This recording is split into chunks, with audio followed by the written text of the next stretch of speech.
Next on Unsolved Mysteries.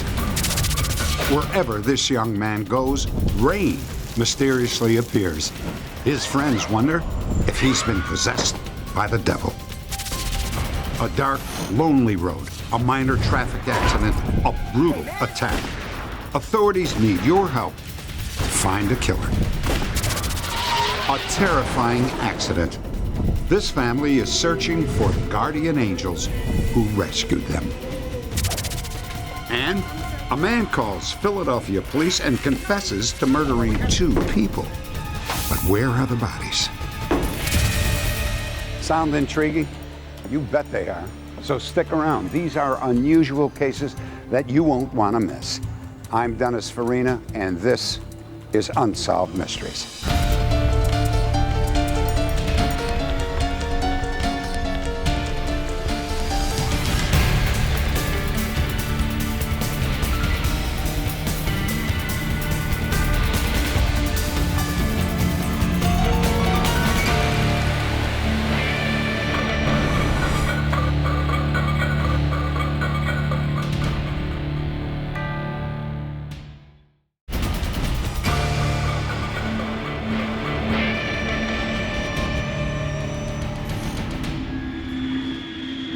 STROUDSBURG, Pennsylvania.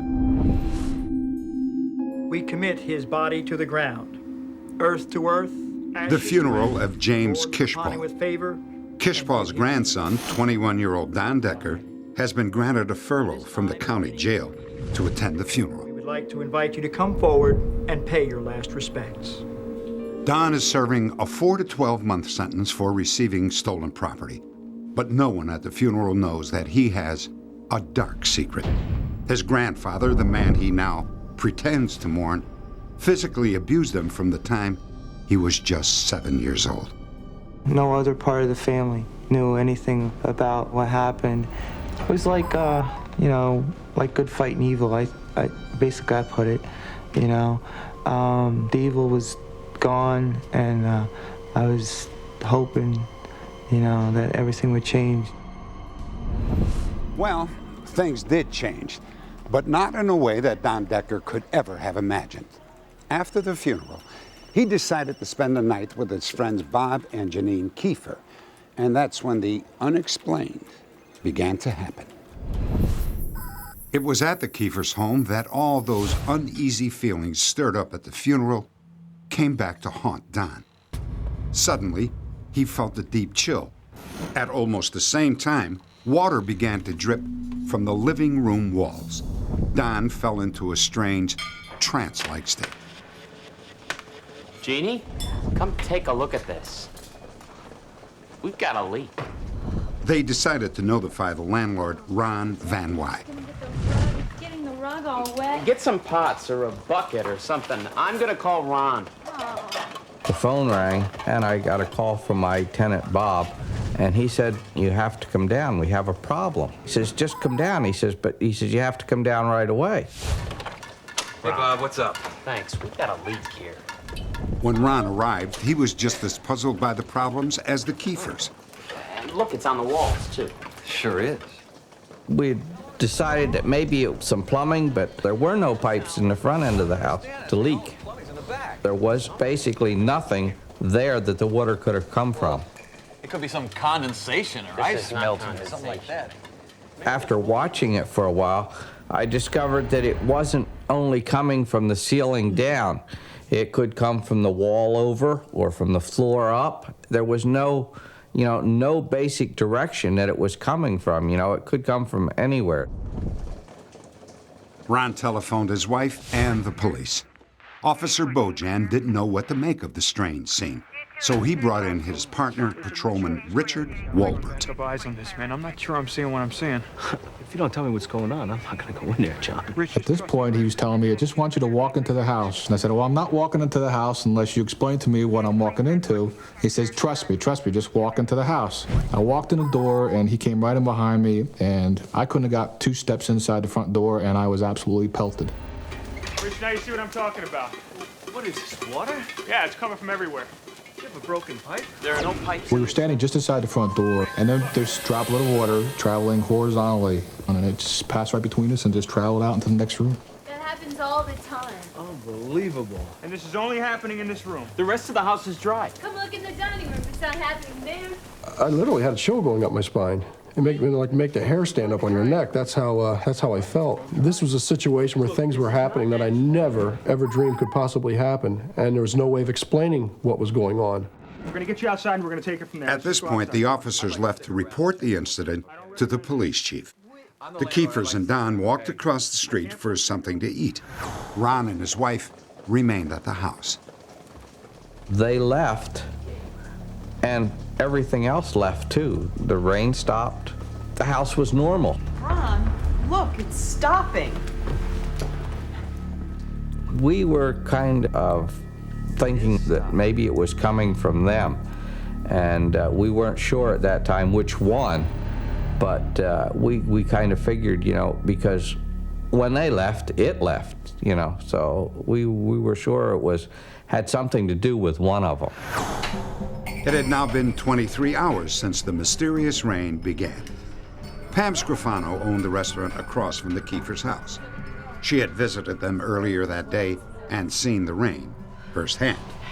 Worse than this morning? Yes, worse.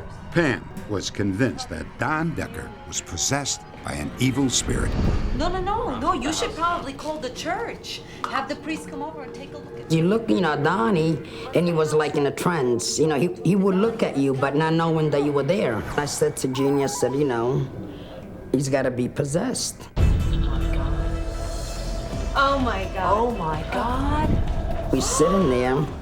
A couple seconds later, there's water all over the pizzeria, too. You have a crucifix? Hey. You have a crucifix? No, I don't. I've never seen anything like that happen in my life. So I went in the cash register. I had a crucifix there. I took it out, put it on him, and the minute, I put it on him, touched the skin, and he got burned.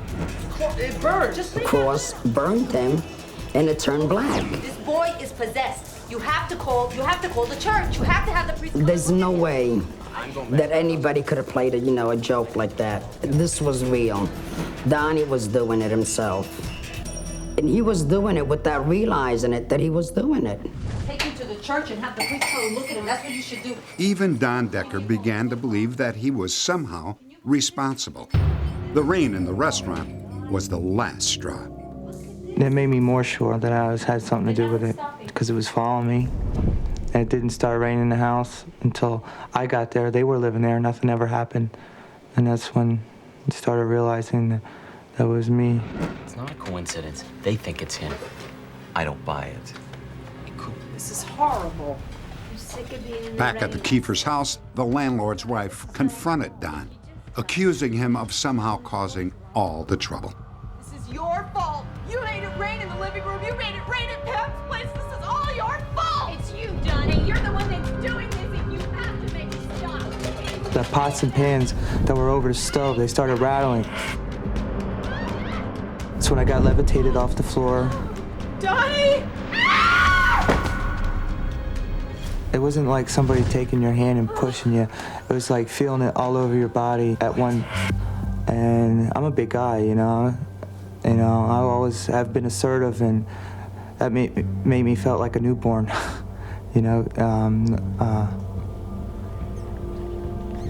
I'm scared right now just talking about it, really.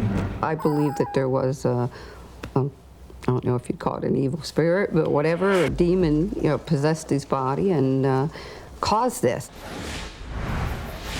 Well, this better be good, gentlemen. You wake me up in the middle of the night, I'm out here. A few hours after the strange incident in the kitchen, officers BAUJAN and WOLBERT arrived with their chief. When the chief got to the house, he was pelted with weather, just as Rich and I was. It's getting worse. I got the impression that he was put on the spot, maybe a little bit embarrassed, like we expected something out of him that he could answer. This looks like a problem with your pipes. There was no way to explain what happened, and I think he was put in a position where he might have felt a little uncomfortable. You got me out of bed for this? Hey, Chief, this isn't a police problem. This is a plumbing problem. This is a police The police chief ordered his officers to leave the Kiefer house. He told them not to file a report and not to even talk about the incident. Well, he just flat out denied it didn't happen, and he tried to convince me that nothing happened. And he wasn't going to do that. I saw it, and that's all there is to it. Next, the demon gets physical and an exorcist is called in to help. Prayer is my prerogative.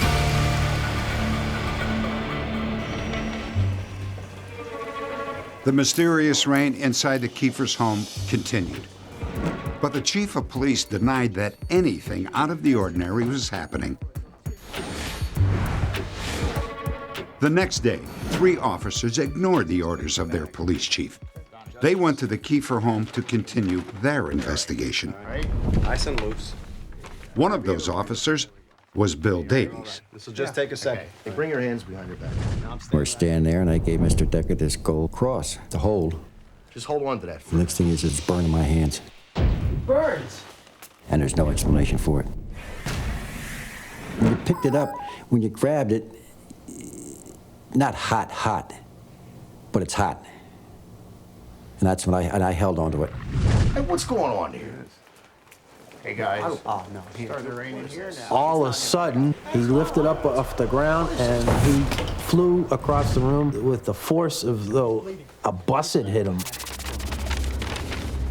Oh, my God, Donnie. I mean, look, and there was 3 claw marks on the side of his neck, which drew blood. My God, look at his neck. Come on.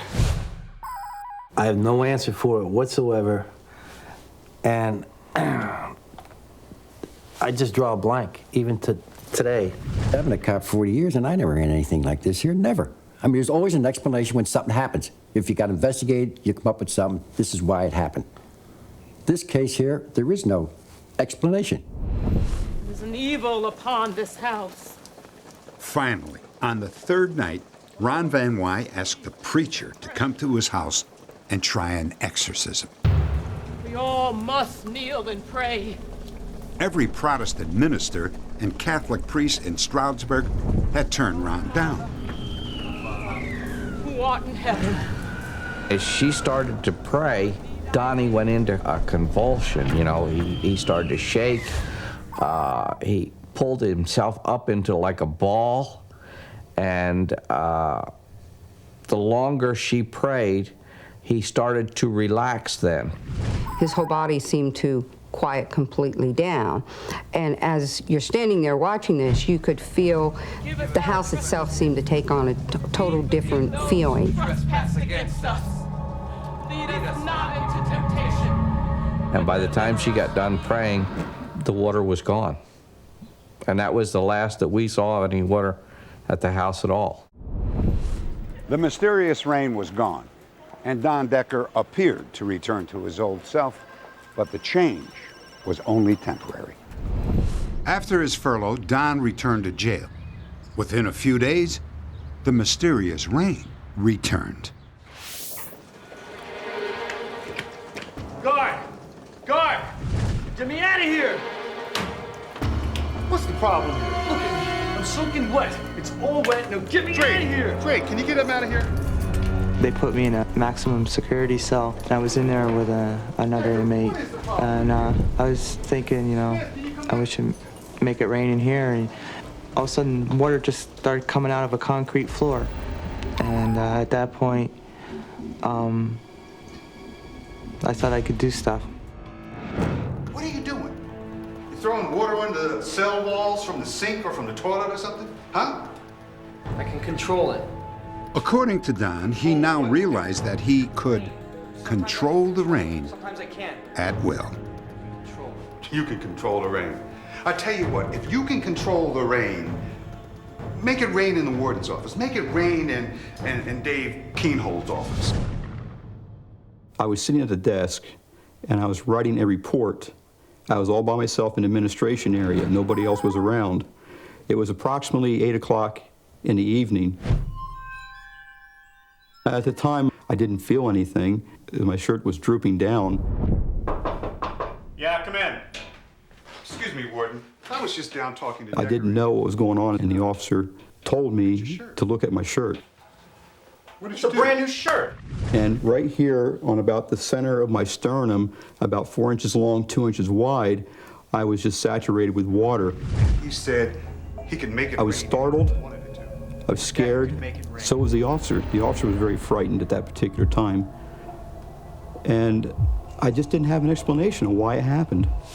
All of a sudden, I received this frantic call from a sergeant in the jail. His name is Keenhold. And he said, can you come over? We need you. We need your help. Reverend Blackburn, nice to meet you. Sit down, please. Thank you, officer. We'll be fine. So they brought this very meek, mild-mannered young man into the room. And he was asking my help. Now, what is it here? What's going on? I can make it rain. They put a cross around my neck and it burned. Rosary in my hand and it burned. Son, don't you think it would be a lot simpler if you just stopped all this nonsense right now? You're making all this up, aren't you? All of a sudden, like that, demeanor changed. And the smell came into the room. Nurses and doctors, medical people will tell you that when you walk into a room where someone is dying with a cancer or something, usually there's a smell. You can tell when you walk in a room. And I smelled a smell like that multiplied 5 times at least. Evil, foreboding. I have powers you don't. I can make it rain. And at that point, he raised his hand and he rubbed his fingers together. And all of a sudden, it started to rain. It was like the devil's rain. It was a mist. I was in the presence of evil. I'm gonna pray for you. I don't want you to pray for me. I don't care whether you want me to or not. Prayer is my prerogative. And I opened up the Bible and started reading to him, but the pages never got wet. So help me, it was a frightening Your thing. wickedness was found in you. Through your widespread trade, you were filled with violence. I think I was praying more for me than it was for him. I prayed, and it was only a brief period, and the rain stopped. I bind you in the name of Jesus Christ. He subsided, and you could feel a peace. He said, thank you. And he got tears in his eyes, and we hugged, and we prayed together. It's gonna be all right. He was possessed. There's no doubt in my mind. There is no way that a human being could do what he did in that room. There is no way that he did anything but what he did was spiritual. And it wasn't of God. Guaranteed it was not of God. Well, it's over, and it hasn't happened again, so basically I'm just hoping that it never will. And I just, go day by day. And as for my grandfather, I think what had happened was his doing, because he abused me when I was young. He got a chance to abuse me again.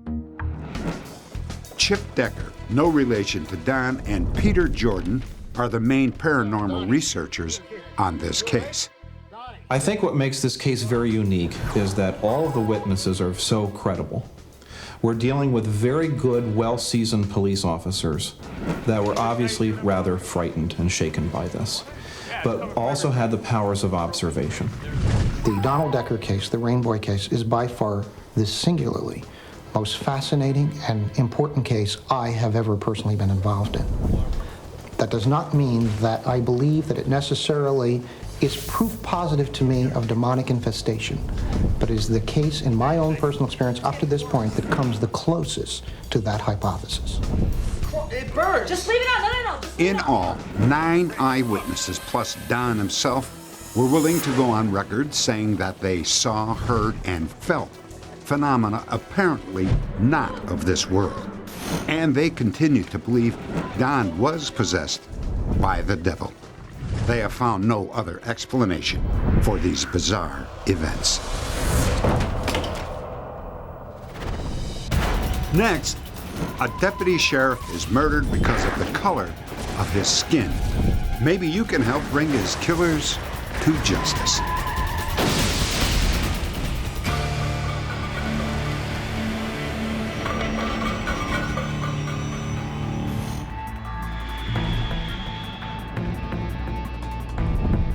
In the early 1960s, the American South was at a crossroads.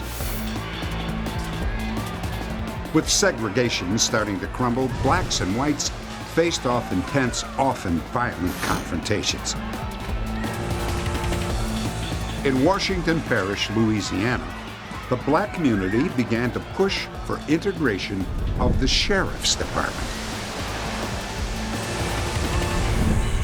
In 1964, David Creed Rogers and O'Neill Moore became the first black law enforcement officers in Washington Parish. It was just a great day, knowing my husband was the first Negro deputy.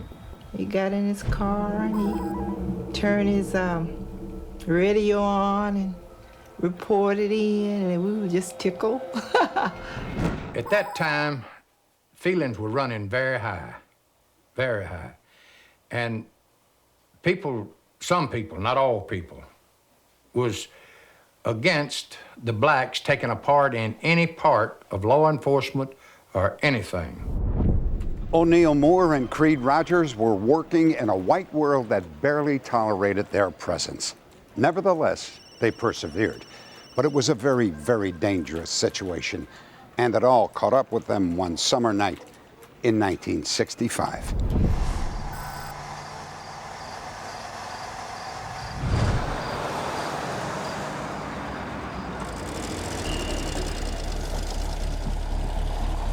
After a year on duty, O'Neill and Creed were used to harassment. So they weren't surprised when a pickup truck began to tailgate them. It appeared to be a dark truck, black. I noticed it had a white grill and a rebel tag on the front. So as we headed south, it continued to follow us.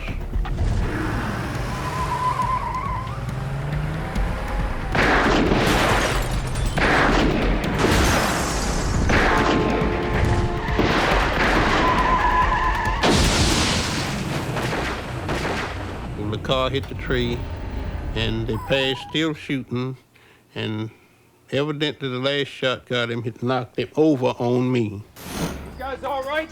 Hearing the shots, a neighbor ran to the accident scene. Don't worry. My wife called the police. They're on the way. All right. The neighbors stood guard until Deputy Doyle Holliday arrived a few minutes later.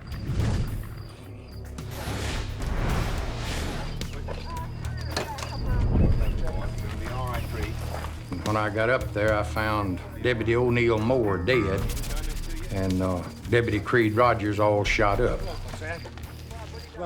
A black truck. Creed, he described the truck Recognize it? right down to the last detail. You're gonna be okay. It's all right. And I immediately put out an APB on that truck. In less than about 30 or 45 minutes, they called me from my office and told me that they had apprehended a truck of that description in Tylertown, Mississippi. The truck fit the description to a T of what Creed had told me, with the exceptions of the side rails. There were no side rails on the truck at the time of apprehension. The truck was stopped just 20 miles from the scene of the shooting. The driver was arrested, but was released only on a $25,000 bond. The charges were later dismissed due to lack of evidence.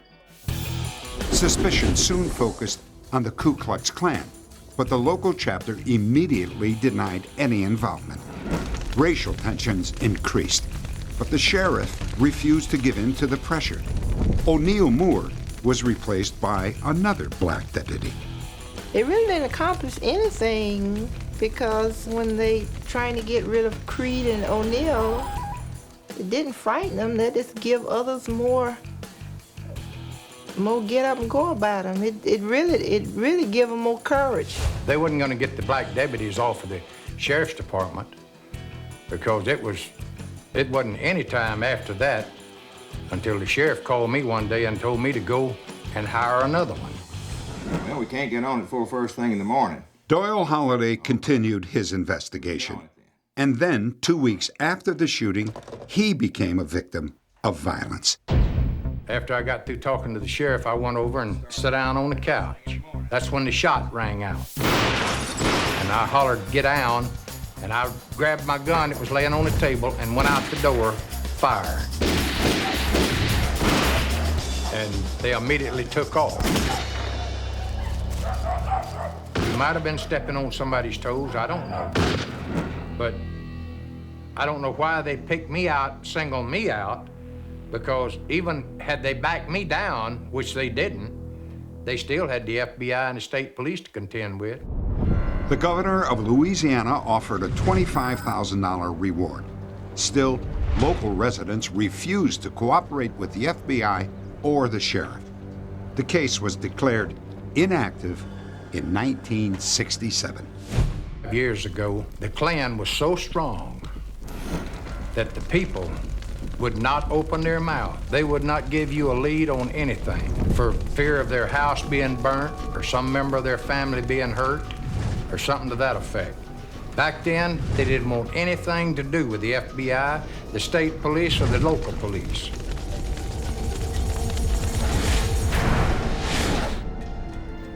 Then, in 1987, 3 informants contacted the FBI field office in New Orleans. 2 by letter, 1 by phone. Each claimed to know the people responsible for O'Neill Moore's murder. As a result, the case was reopened. One of the 2 letters is very specific on identifying individuals that were within the pickup truck and the getaway route of the pickup truck involved. We have looked at the 3 individuals specifically mentioned in this anonymous letter, have interviewed their families or anyone that may be associated with these 3 individuals. Even after all this time, the FBI still does not have enough evidence or information to make an arrest. However, they do believe that the killers belong to the Klan. We feel that it was members of the Ku Klux Klan that took part in this shooting, but they did it on their own. They didn't allow other individuals to have knowledge of what they were going to do. Since Moore and his partner Creed Rogers took their last ride together, the South has changed. Rogers refused to be frightened away from his police career, and in 1988 he retired as a full captain from the Sheriff's Department. When people try to kill you and you hadn't did anything to them, why, that never leaves your mind.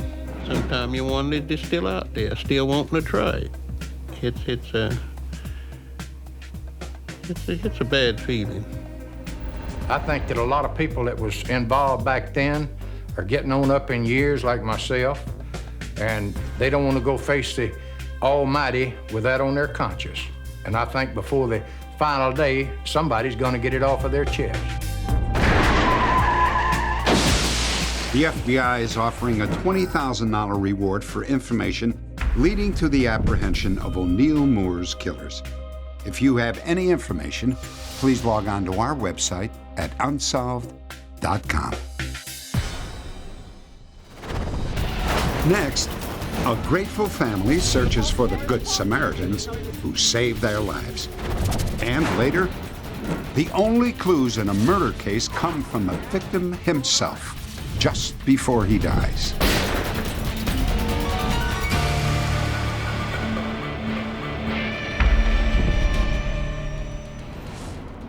We recently told you the story of the Dover family of Atlanta, Georgia.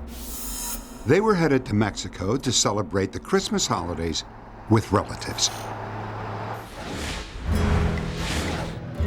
On the second day of their trip, just after crossing the border, the weather suddenly changed, and they were caught in a freak snowstorm. Slow down a little bit there, buddy. It's getting a little bit slick out there. Okay. We were trying to be extremely cautious because the road conditions were really getting pretty bad. And my father had just told me to even be extremely careful. And just moments after he had told me that, I suddenly lost control.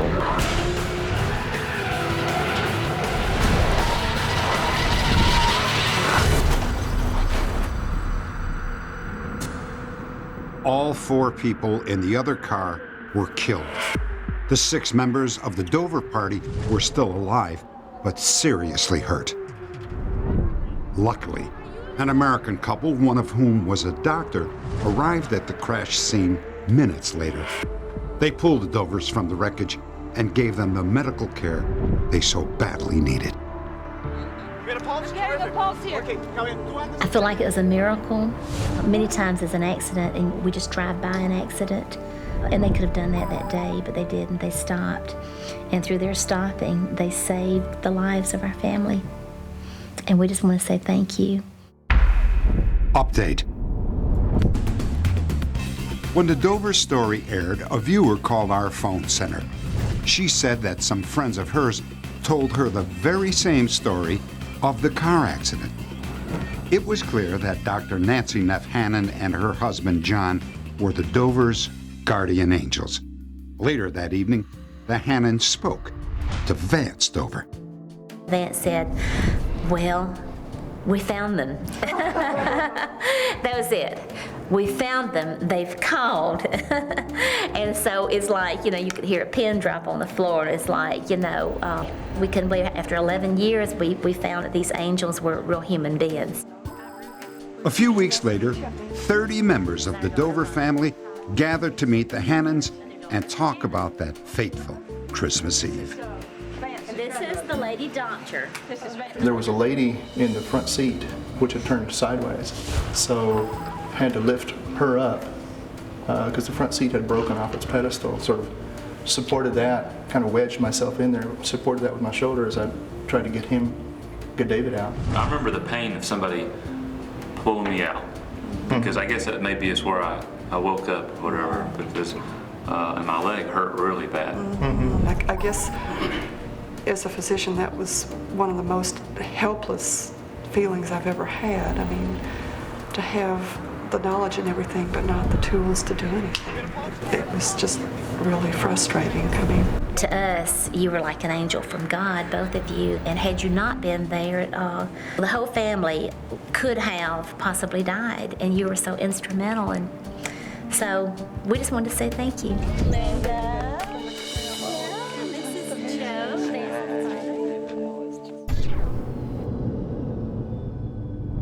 For the police, random crime is very real and can be very difficult to solve. For families touched by such violence, it's simply impossible to understand or accept. The Hurleys, Pam and David, and their sons shared a normal and happy life until one weekend in June. David and his brother were about to take a Boy Scout troop on a canoe trip. David couldn't sleep the night before. Okay. You have a good weekend. You too. I love you. Love you too. David left home at about 1:30 a.m. About an hour and a half later, Pam was surprised to hear her husband calling out. I need you to come down here. I've been shot. What?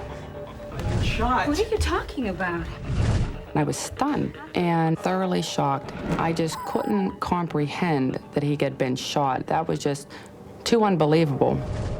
While they waited for paramedics to arrive, David told his wife about the random attack. David was heading towards his brother's house when suddenly a car appeared out of nowhere.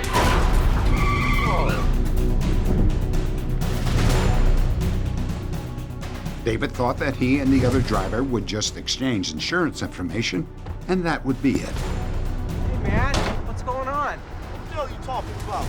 Are you all right? I'm all right. Hey, man. Hey, man.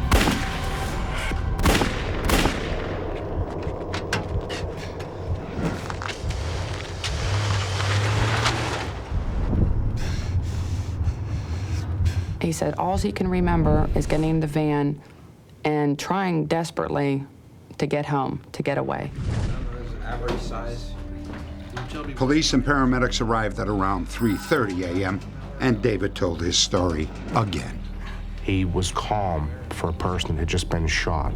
At that particular time, I was concerned with getting information that I could put on the air for the other units that were still out on the road. David was rushed by helicopter to a hospital in Pittsburgh, 6 miles away. At 4:30 a.m., he was wheeled into emergency surgery. 2 hours later, doctors emerged from the operating room. And I remember we looked at the clock and it was 6:30 a.m. And I looked at my brother and I said, this is great. They're done already. It must have been a lot better than we expected, because we expected 4 to 5 hours from what they told us. David had gunshot wounds in the arm and shoulder, and he was bleeding internally from a lacerated liver. The operation had gone well until David suddenly went into cardiac arrest. I said to him, "You've got to be kidding." And he said, "No, I'm not kidding. He's dead." David Eugene Hurley, husband and father of 3, murdered at the age of 34. In searching for David's killer, police are limited to the sketchy information David himself provided before he died. We only have the description of a young black male driving a champagne-colored Honda Prelude. And it's a good possibility that this individual is local. When someone you love dies, it's very painful, and that never goes away, and I'm sure that never will. But that pain is also turning to anger. To realize that there's a person out there continuing with his life as if nothing happened just makes me very angry. If you have any information about the murder of David Eugene Hurley, please log on to Unsolved.com. Next, a man confesses to 2 murders, but escapes after leading police to the remains of his own sister.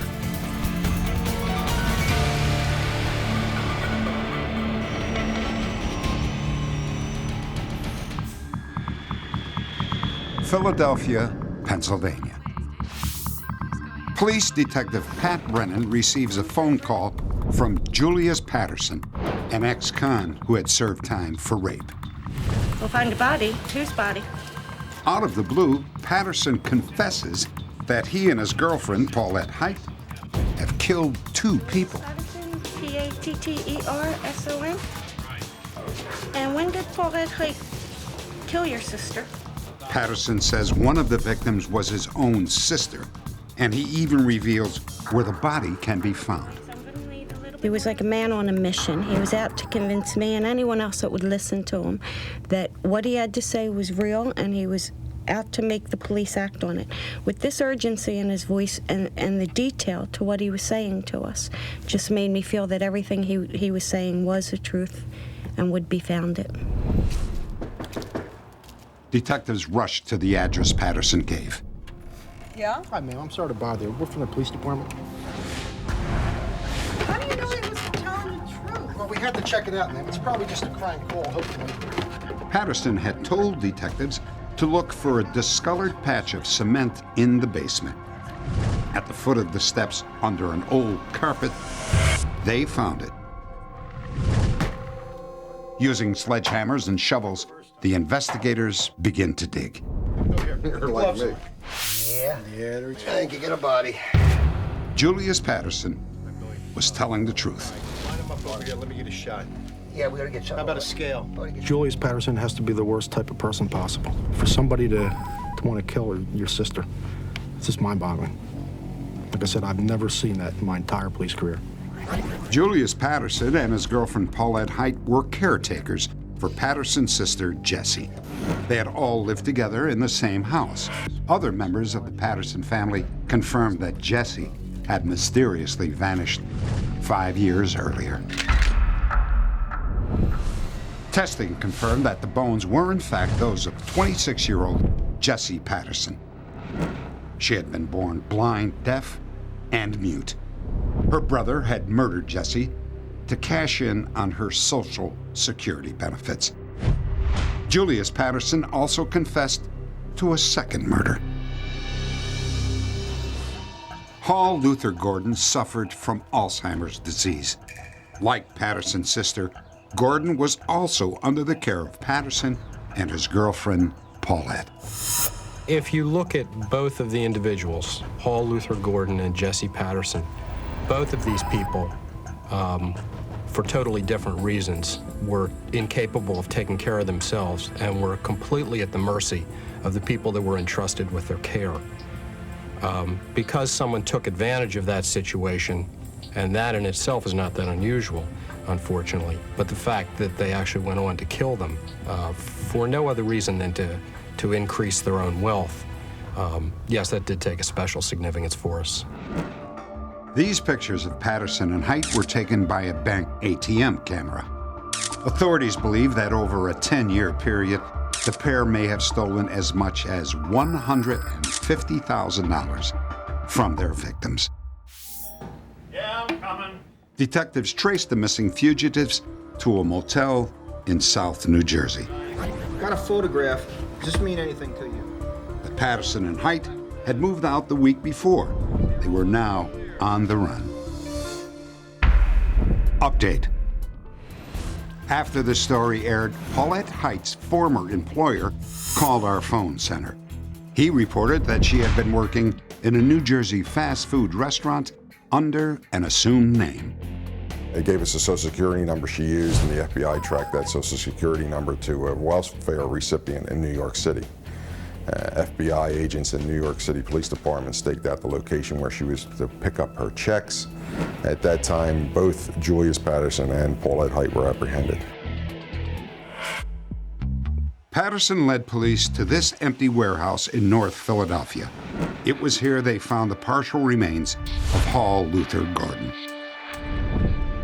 3 weeks later, Patterson took police back to the same area, claiming that he had buried yet another victim there. While behind the factory, he assaulted one of the detectives, knocking him down, and then ran down the adjacent railroad tracks and jumped off of a railroad trestle, which was about 10 feet tall, onto a street, and then made his escape. But 3 days later, Patterson was recaptured. He was standing at a bus stop, wearing severed handcuffs concealed under a coat. Julius Patterson was convicted of third-degree murder in the death of his sister and involuntary manslaughter in the death of Hall Luther Gordon. He was sentenced to 20 years in prison. Through a plea bargain, Paulette Height was charged only with armed robbery, and she was sentenced to 6 years in prison.